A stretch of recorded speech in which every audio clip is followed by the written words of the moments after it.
పంచేది తన మదిలోని కలకలనన్ని అమ్మలకేగ తెలిపేది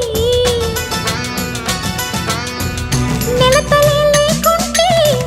దేవుడికి నెలవేది భక్తులే రాకుంటే గుడికి ఇక వెలుగేది